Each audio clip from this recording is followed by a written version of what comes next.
আসসালামু আলাইকুম এভরিওয়ান। বেলা শেষে তুমি গল্পের 9 নম্বর পার্ট। তো চলো বেশি কথা না কইয়া গল্প শুরু করা যাক। হাসি মুখে বাসা থেকে বের হলাম আর আশেপাশে তাকিয়ে চেনার চেষ্টা করছি এটা কোথায়। একটা ছেলে আমাকে ধমক দিয়ে বলল তাড়াতাড়ি চোখ বন্ধ করতে, আর আমাকে যেন চোখ বেঁধে আবার আগের জায়গায় রেখে আসে। সাথে সাথে একটা ছেলে আমার কাছে এসে চোখ বেঁধে দিল। আমাকে গাড়িতে তুলতেই পেছন থেকে পাখি বলল, ওই ওকে হাসপাতালে রেখে আসো, আর হাসপাতালের বিলটাও দিয়ে আসবে। পাখির কথা মতো ওরা আমাকে হাসপাতালে নিয়ে গেল। ডাক্তার এসে আমাকে কিছু ট্রিটমেন্ট করে দিয়ে গেল আর বলল এখানে 2 দিন থাকতে হবে। হাসপাতালে থাকার আমার এত ইচ্ছা নাই, আমি একা আর এই হাসপাতালে থেকে যেতে পারবো না। শরীরটা অনেক দুর্বল হয়ে গেছে আমার। মাসিকে কল করতেই ওর ফোন বন্ধ বলছে, কিন্তু এই সময়ে মাসির ফোন বন্ধ বলছে কেন কিছুই বুঝতে পারছি না। বাড়িতে ফোন করে তুবাকে বললাম হাসপাতালে আসতে। একটু পর তুবাও চলে আসলো। তুবাকে ধরে বাসার উদ্দেশ্যে যেতে লাগলাম। রাস্তায় তুবা প্রশ্ন করলো আমার এই অবস্থা কি করে হয়েছে। আমি আস্তে করে বললাম আগে আমাকে বাসায় নিয়ে যা, পরে বলবো। আর আম্মু জানো এসব কিছুই টের না পাই, এটা মাথায় রাখিস। তুবা বলল কিন্তু ভাইয়া আম্মু যদি তোর কাছে। আমি বললাম আমি দেখে নিব, তোর এইসব চিন্তা করতে হবে না। বাসায় ঢুকতেই তুবা বলল তোর আম্মুকে নিয়ে চিন্তা করতে হবে না, আম্মু ওই পাশের বাসায় গেছে, সে তো এসে ডেকে নিয়ে গেছে আড্ডা দেওয়ার জন্য। আমি বললাম যাক তাহলে ভালোই হয়েছে। তুবা বলল আচ্ছা ভাইয়া তোর এই অবস্থায় কি করে হলো। আমি বললাম কপাল খারাপ থাকলে যা হয় আর কি, তুই এক কাজ কর মাইশাকে ফোন করে তাড়াতাড়ি আসতে বলতো। তুবা বলল আচ্ছা ভাইয়া বলছি। রুমে গিয়ে শুয়ে পড়লাম। যে জিনিসটা থেকে আমি একটু দূরে থাকতে চাই সেই জিনিসটাই বারবার ঘুরে ফিরে আমার কাছেই আসতে চাই। বুঝি না শুধু আমার সাথে কেন এমন হয়। পালিয়ে এসে বড় ভুল করেছে আমি নাকি? বাঁচতে হলে তো বাঁচার মতোই বাঁচতে হবে নাকি? কিন্তু একটা বিষয় আমার মাথায় ঢুকছে না, মিতুকে ওখানে নিয়ে গেল কে? আচ্ছা মিতু এই বাসা থেকে বের হয়েছে মাইশা যাওয়ার আধা ঘন্টা আগে, আর মাইশা গেল আধা ঘন্টা পরে। মাত্র আধা ঘন্টার ব্যবধানে মিতু ওখানে কিভাবে চলে গেল? হতে পারে এটা মাইশা নামে পাখির কাজ। তাহলে পাখি আর মাইশা দুজনেই এক। আর ওইদিকে পাখি বলল মাইশা নাকি অফিসের ভিতরে আছে। শহরে আসছিলাম একটু ওদের হাত থেকে বাঁচার জন্য, কিন্তু বাঁচতে গিয়েও বাঁচতে পারলাম না। ওদের নেটওয়ার্ক খুব বড়, সব জায়গায় ওদের লোক আছে। হঠাৎ করে কারো আসার শব্দ পেলাম, সামনে তাকিয়ে দেখি মাইশা অফিসের পোশাকে সরাসরি এখানে চলে আসছে। তার মানে মাইশা কি এতক্ষণ অফিসেই ছিল? তাহলে পাখির কথাই ঠিক ছিল। মাইশা আমার এই অবস্থা দেখে কান্না করতে শুরু করলো। বলছে আমার এই অবস্থা কি করলো। শোয়া থেকে উঠে মাইশার মাথায় হাত দিয়ে বললাম কান্না করো না মাইশা, কিছু হয় নাই। মাইশা বলল কান্না করবো না মানে? আমার শার্ট খুলে বলল সত্যি করে বলো তোমার এই অবস্থা কে করলো? আর এটা? আমি বললাম আমার বুকেও যে আঘাত আছে তুমি এটা কিভাবে জানো? মাইশা আমার কথা শুনে কান্না বন্ধ করে একটু চুপ করলো, আবার বলা শুরু করলো যে কেউ দেখে বুঝে ফেলবে যে তোমার বুকে আঘাত আছে।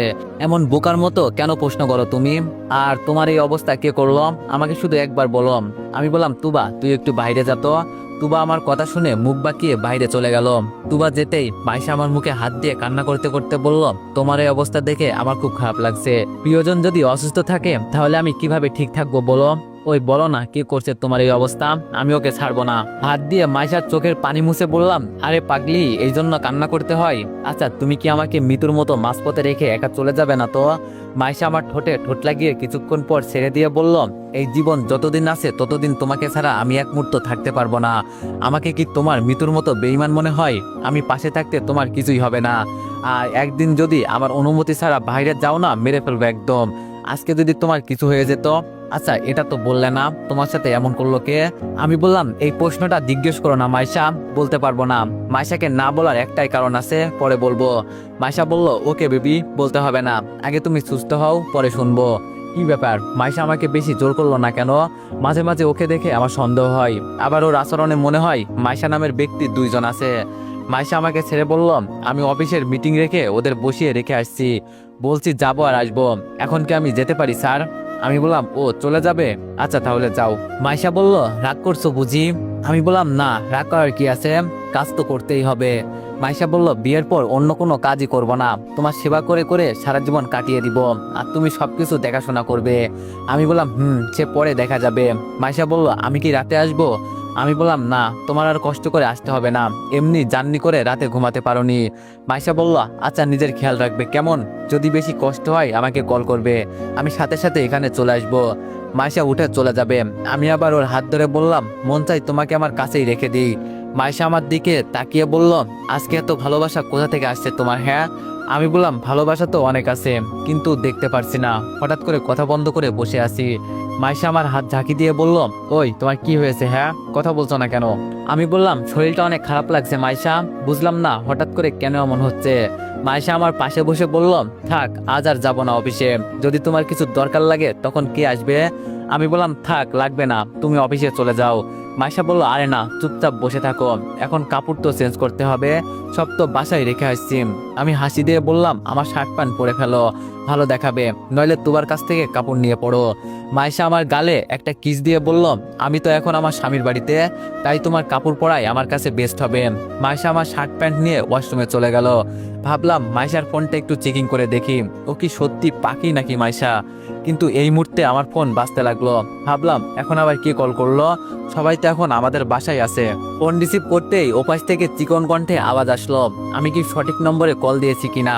আমিও মজা করে বললাম, যদি নাম না বলেন আর বলেন যদি আমি সঠিক নম্বরে কল দিয়েছি কিনা, তাহলে কি আপনি জানতে পারবেন রং নম্বরে কল দিয়েছেন নাকি সঠিক নম্বরে কল দিয়েছেন।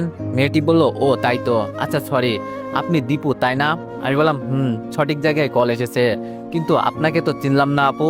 মেয়েটি বলল, মাইশাকে তো চিনেন। আমি বললাম, মাইশা আমার হবু আইব, ওকে চিনবো না মানে? মেয়েটি বলল, আমি মাইশার বেস্ট ফ্রেন্ড, আর আজকে সকালে আপনাকে হেল্প করে গেলাম, ভুলে গেছেন নাকি? আমি বললাম, আমি যদি ভুল না করি তাহলে আপনি পুলিশ ম্যাম। মেয়েটি বলল, আমি কল দিয়েছি। আমি বললাম, ও আচ্ছা, তা কোনো দরকার আছে ম্যাম? মেয়েটি বলল, ম্যাম বলতে হবে না, আমার নাম ধরে বলতে পারেন, আমার নাম দৃষ্টি। আমি বললাম, কিন্তু আপনি একজন থানার ওসি, কিভাবে? দৃষ্টি বলল, মাইশা আমার বেস্ট ফ্রেন্ড ছিল, সেই হিসাবে নাম ধরে বলবেন, সমস্যা নেই। আচ্ছা, যেই জন্য ফোন করা। আমি বললাম, বলেন। দৃষ্টি বলল, আমার সাথে থানায় এসে একটু দেখা করতে পারবেন? আমি বললাম, এই মুহূর্তে পারবো না, আমি একটু অসুস্থ। দৃষ্টি বলল, আমি সব জানি আপনি অসুস্থ, তবে ইমার্জেন্সি ভাবে আমার সাথে একটু দেখা করতে হবে, প্লিজ না করবেন না। আমি বললাম, এখন তো মাইশা বাসায় আছে, মাইশাকে নিয়ে আসবো নাকি? দৃষ্টি বলল, মাইশা আপনার সাথে আছে? আমি বললাম, না, ও আশ্রমে কাপড় চেঞ্জ করছে। দৃষ্টি বলল, সাবধান, আমি যে আপনার সাথে কথা বলছি, মাইশাকে একদম কিছুই বলবেন না, আর ও যেন একটুও কোনো কিছু টের না পাই। আমি বললাম, কেন, জানতে পারি? দৃষ্টি বলল, বলবো। আচ্ছা, আজকে তো বিকাল হয়ে গেছে, রাতে আসতে পারবেন, আমি গাড়ি পাঠিয়ে দিব। আমি বললাম, মাইশা আজকে বাসায় থাকবে হয়তো, দেখি সকালে সময় করে চলে আসবো। দৃষ্টি বলল, ওকে ঠিক আছে, আর এখন সবকিছু আপনার উপর নির্ভর করছে, এজন্য মাইশাকে কোনো কিছুই জানতে দিবেন না। আমি বললাম, বিষয়টা কি আমি জানতে পারি? আমি বললাম, সব বলবো, চিন্তা করবেন না, শুধু আমার সাথে একটু দেখা করেন। আমি বললাম, আচ্ছা বাই দৃষ্টি ম্যাম। মাইশা হয়তো এখন বের হবে। ফোন করার আগে দৃষ্টি বলল, শুধু দৃষ্টি বলে ডাকবা কেমন, আর কালকে যখন বের হবে আমাকে একটা কল করবে, নিজেকে ঢেকে বের হবে, যাতে কেউ তোমায় দেখেও চিনতে না পারে। ফোন ডাকার পর বসে চিন্তা করছি, দৃষ্টি কি নিয়ে গবেষণা করছে যে আমাকে যেতে বলছে, নাকি ও আমার মতো একই বিষয় নিয়ে কোনোভাবে চিন্তিত হয়তো। ভাবছিলাম মাইশার ফোনটা একটু চেকিং করে দেখব, কিন্তু তার হলো না। হায়রে কপাল, হঠাৎ করে মাইশার দরজা খুলে ওয়াশরুম থেকে বের হলো। মাইশাকে দেখে আমি তো পুরোই টাসকি খেয়ে গেলাম। একটা মেয়েকে শার্ট প্যান্ট পরা অবস্থায় এতটা পরিমাণে সুন্দর লাগতে পারে সেটা তো আমার জানাই ছিল না। আমি তো ওর রূপের আগুনে সত্যি মারা যাব। মাইশা আমার কাছে এসে চুপটি করে আমার পাশে বসলো, জোরে একটা চিমটি দিয়ে বলল, এই যে সাহেব, কি হয়েছে, এমন নেবার মতো চোখে তাকিয়ে কি দেখেন? হাসি মুখে বললাম, দেখছি একটা মেয়েকে শার্ট প্যান্ট পরা অবস্থায় কতটা আকর্ষণ লাগে, সত্যি আমি তোমার মায়ায় পড়ে গেছি। আচ্ছা, এতটা পরিমাণে সুন্দর কেন তুমি বলো তো? মাইশা আমার নাকের সাথে ওর নাক মিলিয়ে বলল, সত্যি আমি সুন্দর? আমি বললাম, খুব সুন্দর, মন চাই তোমাকে আমি। মাইশা বলল, থাক আর বলতে হবে না এইসব বিয়ের পর। আমি বললাম, খুব জড়িয়ে ধরতে ইচ্ছা করছে মাইশা, কিন্তু পারবো না। মাইশা বলল, ইস, আমার বাবুটার বুকে অনেক ভালোবাসা আছে না, থাক সব ভালোবাসা জমা রাখো, পরে আমি সবগুলো হিসাব করে নিব। মাইশার থেকে সরে গিয়ে বললাম, মাইশা একটা কথা বলবো। মাইশা বলল, এর জন্য কি অনুমতি নিতে হয় পাগল, বলো।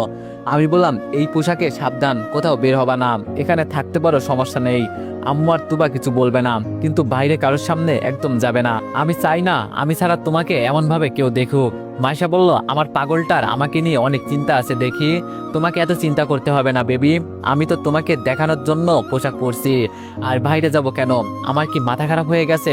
আমি বললাম, আই লাভ ইউ। মাইশা বলল, না এখন না, আগে তুমি সুস্থ হও, পরে তোমাকে আমি আমার চোখের সামনে থেকে কোথাও যেতে দিব না। আমি বললাম, তাই বলে এই প্রশ্নের উত্তর দিবে না? মাইশা বলল, আমার চোখের দিকে তাকিয়ে বলো তো তোমার এই প্রশ্নের উত্তর কি হবে? আমি বললাম, বুঝছি, আচ্ছা আমার জন্য এক কাপ চা বানিয়ে আনতে পারবে? মাইশা বলল, কিন্তু আমি তো কখনো রান্না করিনি। আমি বললাম, বড়লোক মেয়েদের এই একটাই স্বভাব, তারা রান্না করতে পারে না, কিন্তু আমার বউ হতে হলে সব গুণ থাকতে হবে, বুঝলে? আমি তুবাকে ডেকে বলছি ওর সাথে গিয়ে শিখবে। মাইশা বলল তোমার জন্য আমি সবকিছু করতে রাজি আছি।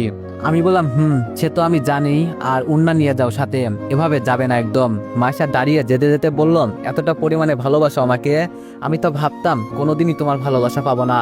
কিন্তু একটা কথা কি জানো বেবি, এতটা পরিমাণের ভালোবাসা কখনো ঠিক না, হয়তো আমাদের ক্ষেত্রেও তাই হবে। একসময় তুমি আর আমি আলাদা হয়েও যেতে পারি, তবে আমি সবসময় তোমাকেই চাই আর চাইবো।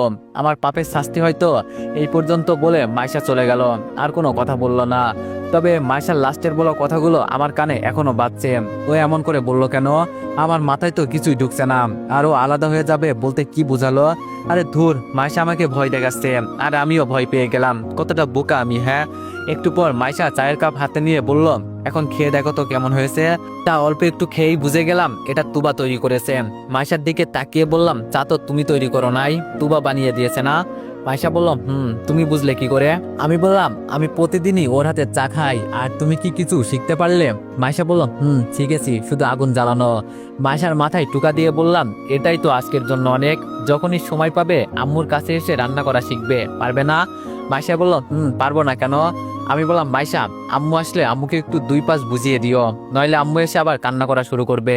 মাইশা বলল আচ্ছা, এ নিয়ে তোমাকে চিন্তা করতে হবে না। এখন কি আরো কিছু খাবে?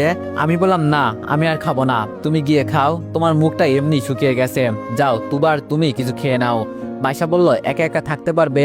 আমি বললাম আরে পাগলি, আমার চিন্তা করতে হবে না, যাও। মাইশা বলল তুমি এত কিউট কেন বলো তো, তোমাকে দেখলেই মন চাই। আমি বললাম কি করতে মন চাই মাইশা? মাইশা বলল কিছু না, আচ্ছা তুমি থাকো।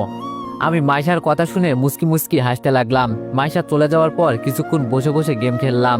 আম্মু আসার পর 2 পাঁচ বুঝিয়ে দিলাম, বললাম অ্যাক্সিডেন্ট হয়েছিল তাই এমন হয়েছে। রাতে মাইশাকে বললাম তোমার সাথে থাকতে, আর বললাম যদি সমস্যা হয় ডেকে নিব, এমনি আমার বুকের মাঝে সমস্যা, যদি মাইশা একবার জড়িয়ে ধরে না আমার জীবন শেষ, এজন্য ওকে তোমার সাথে থাকতে বললাম। সকালে রুমে শুয়ে আসি, মাইশা এসে আমাকে বলল তাড়াতাড়ি ফ্রেশ হয়ে নিতে, ও আমাকে নাস্তা খাইয়ে নাকি আবার অফিসে চলে যাবে। আমিও ঘুম ঘুম চোখে ওয়াশরুমে ঢুকে ফ্রেশ হয়ে নিলাম।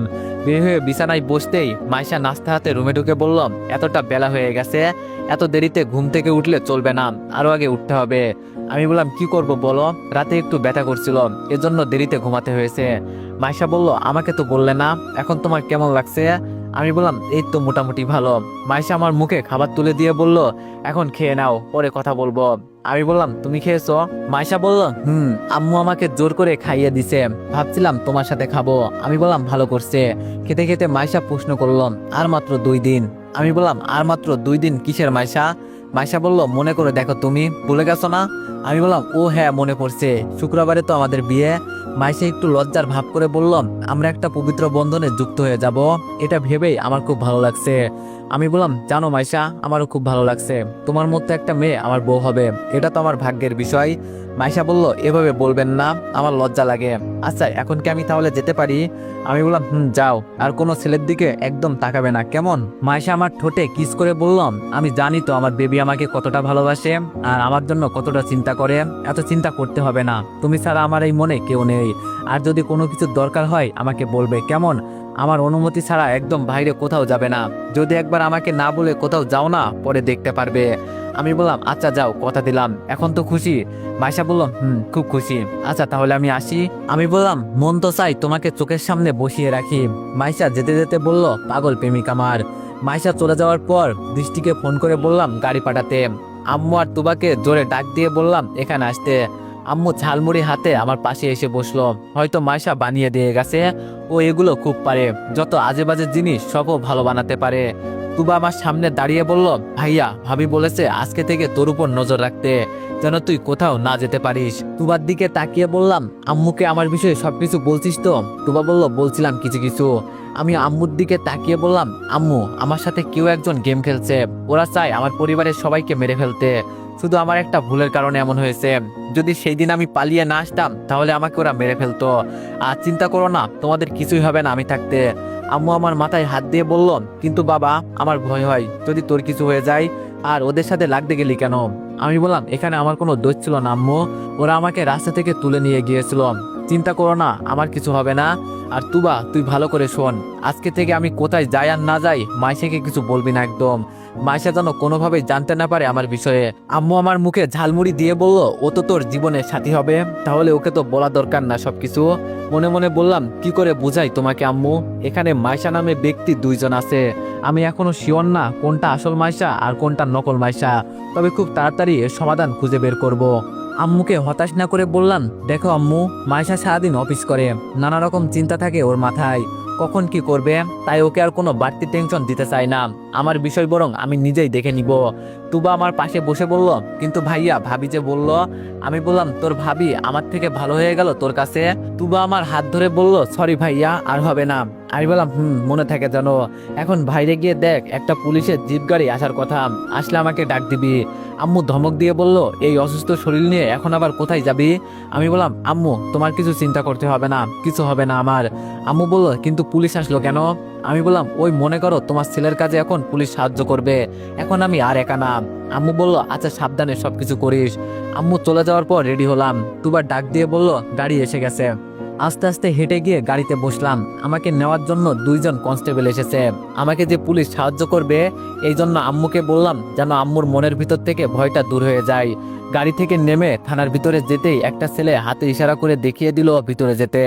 ভিতরে গিয়ে দেখি দৃষ্টি ম্যাম বসে বসে কি জানি লেখছে। আমার উপর না তাকিয়েই বলল, পর্দাটা ভালো করে টেনে আসতে। আমিও তাই করলাম। দৃষ্টির সামনে গিয়ে বসতেই বলল, অনেক আশা নিয়ে আপনাকে এখানে আনছি, আশা করি আপনি আমাকে হতাশ করবেন না। আমি বললাম, না ম্যাম, হতাশ করার কি আছে, যা সত্যি আমি তাই বলবো, একটা কথাও মিথ্যা বলবো না। দৃষ্টি বলল, আপনি হয়তো কিছুটা হলেও আন্দাজ করে ফেলেছেন আপনাকে কেন আমি এখানে ডেকে নিয়ে আসছি। আমি বললাম, আন্দাজ এখনো করতে পারিনি, তবে আপনি বললে হয়তো কিছু বলতে পারবো। দৃষ্টি ম্যাম মাথা নিচু করে নিচে একবার কি জানি দেখলো।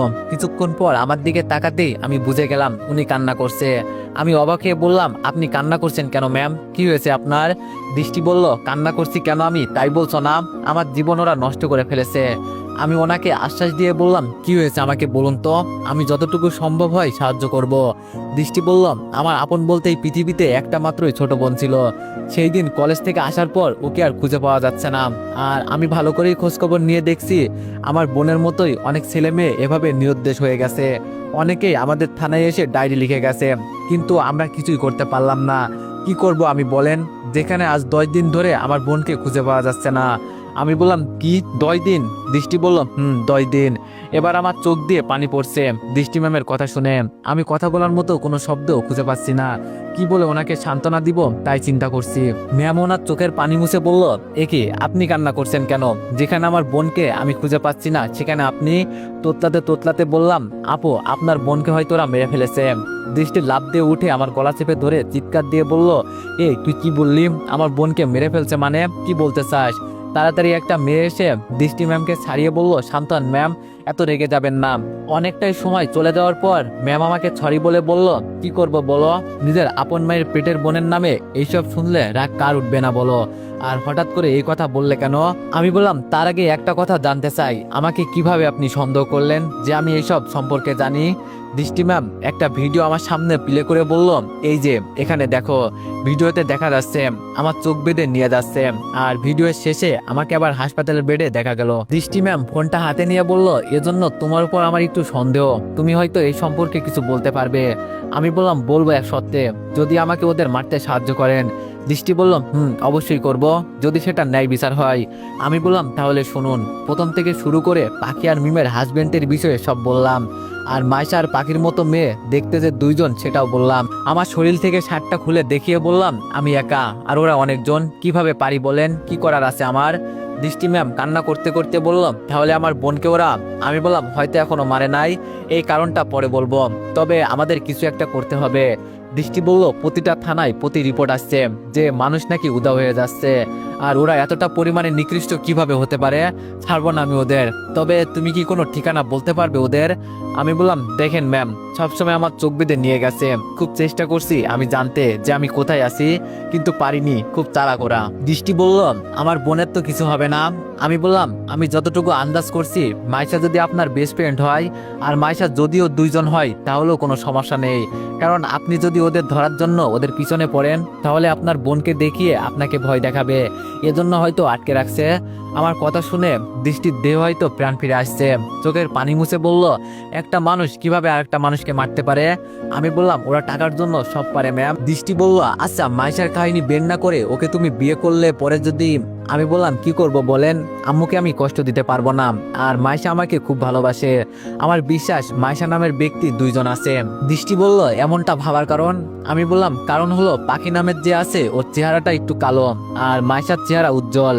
মাইশার মনের ভিতরে আমার জন্য সবসময় ভালোবাসা দেখছি। যে আমাকে নিজ হাতে খাইয়ে দিতে পারে সে কি আমাকে নিজ হাতে মারতে পারবে? আপনার কি বিশ্বাস হয়? দৃষ্টি বলল, কি বলবো, কিছুই বলতে পারবো না, তবে আমি ওদের কাউকে ছাড়বো না। আমি উপর মহলে কথা বলবো, আপনি আমাদের সাথে কাজ করবেন, আমাদের খুনি পর্যন্ত যেতে হেল্প করবেন, বিনিময়ে আপনাকে টাকা দেওয়া হবে।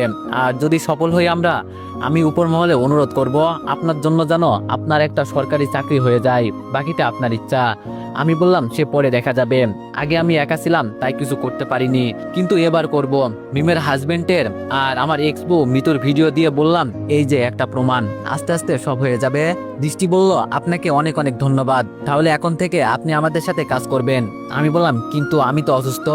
দৃষ্টি বলল, 10 দিন সময় দিলাম আপনাকে সুস্থ হতে, এই 10 দিনে সবকিছু বন্ধ থাকবে, 10 দিন পর আমার সাথে এসে দেখা করবেন।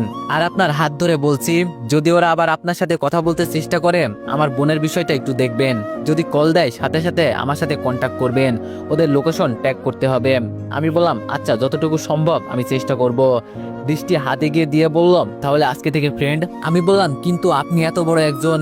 দৃষ্টি বলল, কোনো কিন্তু নয়, আমাদের একসাথে এগিয়ে যেতে হবে, তাই ফ্রেন্ড। দৃষ্টির সাথে হাত মিলিয়ে বললাম, ওকে ঠিক আছে। দৃষ্টি বলল, তাহলে আজকে থেকে তোমার জন্য খুব শক্ত একটা টিম তৈরি করব, শুধু তুমি একটু সুস্থ হও। আমি বললাম, ঠিক আছে। দৃষ্টি বলল, দীপু যাওয়ার আগে একটা বিষয় মাথায় রেখো, তোমার বিয়ে কার সাথে হচ্ছে? আমি বললাম, এমনি খুব চিন্তায় আছি, আর টেনশন দিবেন না, মাইশাকে আমার বিয়ে করতেই হবে, নইলে আম্মু মন খারাপ করবে। থাক, এইসব আমার বিষয় আমি দেখে নিব, তোমার চিন্তা করতে হবে না। দৃষ্টি বলল, আচ্ছা দাঁড়াও, টেলিফোন এসেছে, হয়তো স্যার কল দিয়েছে, দেখি কি বলে। দৃষ্টি কিছুক্ষণ কথা বলে বলল, অলরেডি এই রহস্য সমাধান করার জন্য আমাকে কালকে ডাকা হয়েছে, সাথে আপনার কথাও বলবো সব বিষয়ে, তাহলে হয়তো ওনারা একটু ভরসা পাবে। আমি বললাম, যা ভালো বুঝেন। আচ্ছা আমি এখন তাহলে যাই। দৃষ্টি বলল, ওকে যাও, কিন্তু মনে রাখবে 10 দিন সময় আছে তোমার হাতে। আমি বললাম, বলতে হবে না, আর শুক্রবারে চলে আসবেন। দৃষ্টি বলল, আমি তোমাকে কিছু বলবো না, মাইশা আমার বেস্ট ফ্রেন্ড, তবু ওকে আমার সন্দেহ লাগে, আমার মন বলে ও অনেক ভালো একটা মেয়ে। আমি বললাম, আমার কপালে যা আছে তাই হবে, এ নিয়ে এত চিন্তা করি না। দৃষ্টি টেবিলের উপর হাত রেখে বলল, আমার হাতে হাত রেখে প্রতিজ্ঞা করো বেইমানি করবেন আমার সাথে। দৃষ্টির হাতে হাত রেখে বললাম, বিশ্বাস করতে পারেন আমাকে, আমি ওদের কাউকে ছাড়বো না। দৃষ্টি হাসি মুখে একটা চকলেট দিয়ে এক কনস্টেবলকে ডেকে বলল, ওকে খুব সাবধানে বাসায় পৌঁছে দিয়ে আসো, কারণ ও আমার একমাত্র প্রমাণ। আমি বললাম, এত চাপ নিবেন না দৃষ্টি ম্যাডাম, আর শুক্রবারের সময় মতো চলে আসবেন। থানা থেকে বের হয়ে জিপে উঠলাম, হঠাৎ রাস্তার এক কোণে। তো এভরিওয়ান, সবাই নেক্সট পার্টের জন্য অপেক্ষা করো, আর সবাই একটু বেশি বেশি লাইক আর কমেন্ট করে দিও। ধন্যবাদ।